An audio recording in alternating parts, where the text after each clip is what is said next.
ये लास्ट वाला जो था वो तैयार हो चुका है। तो ये था मेरे सुबह का नाश्ता, जिसमें मैंने चार जो है ऑलरेडी बना चुके हूँ। उर्दू में इसको मालपुरा कहते हैं।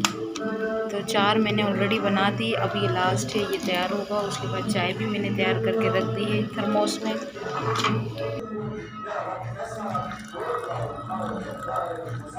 चाय भी जो है हमारी तैयार हो गई। जिन जिनको नाश्ता करना है वो आके नाश्ता कर सकते हैं।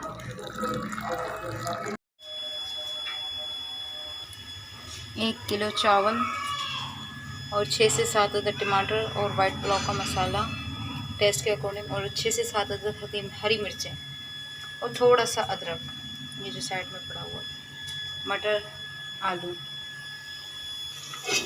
प्याज ऑलरेडी मैंने फ्राई करने रख दिए थे। और इसी में मैंने 1 से हाफ़ चम्मच जो है साबुत गरम मसाले का ऐड किया था।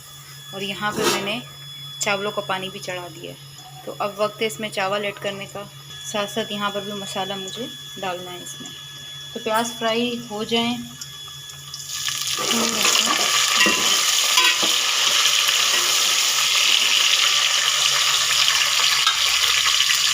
अब वक्त है इसमें चीज़ें ऐड करनी।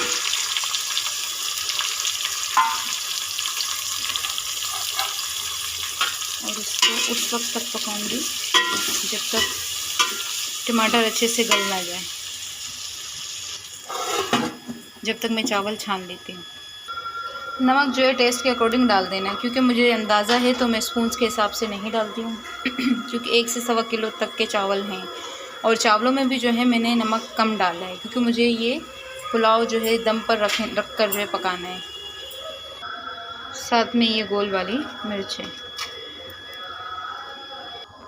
चावल मैंने छान लिए हैं, अलग से बर्तन पे रख दिए हैं ताकि उससे पानी अच्छी तरीके से निकल जाए। और यहाँ पे मैंने थोड़ा सा ऑयल लिया है, 1 से 1.5 स्पून और थोड़े से चावल मैंने खुद छोड़े ताकि वो तह ना लग जाए चावलों को। तो चावलों की तैयारी मैं कर रही हूँ यहाँ पे, साथ ही साथ मसाला भी जो है तैयार हो रहा है। मसाला हमारा रेडी हो चुका है अच्छे तरीके से। अब वक्त है इसमें मटर ऐड करने का। वैसे तो इसमें 1 से 1.5 पाव जो है मटर बहुत है, लेकिन हमारे घर वाले जब पुलाव बनता है तो मटर उनको ज़्यादा चाहिए। और साथ ही साथ मैं इसमें आलू ऐड करूँगी। आलू के छिलके मैंने इसलिए नहीं निकाले हैं क्योंकि ये मेरा अपना तरीका है बनाने का। यहाँ पे मैंने 1 गिलास पानी इसमें ऐड कर दिया ताकि जो है आलू अच्छे तरीके से गल जाए। तो जब तक ये तैयार होते हैं तब तक जो है मैं अपने और काम कर लेती हूँ। इसको मैं ढक कर रखूँगी पकाने के लिए।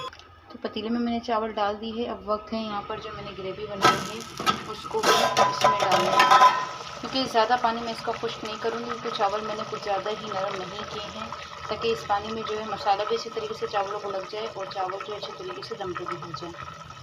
यहाँ पे मैंने चावलों को अच्छी तरीके से मिक्स कर लिया है पुलाव में। और मटर जो है हमारे ज़्यादा सख्त नहीं हैं, थोड़े से मतलब पक चुके हैं इस तरह। तो अब मैं जो है इसको दम पे जब मैं रखूँगी तो ये अच्छी तरीके से मटर पक जाएंगे। तो इसको मैं दम पे रखूँगी, जो इसका लुक आएगा इंशाल्लाह वो मैं आपके साथ शेयर करूँगी। कि चावल हमारे तैयार पुलाव हो चुका है या नहीं।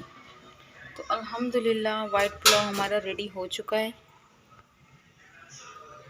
जिन जिनको खाना है वो आके खा सकते हैं। तो ये थी मेरी छोटी सी रेसिपी। उम्मीद है आप सबको बहुत पसंद आएगी।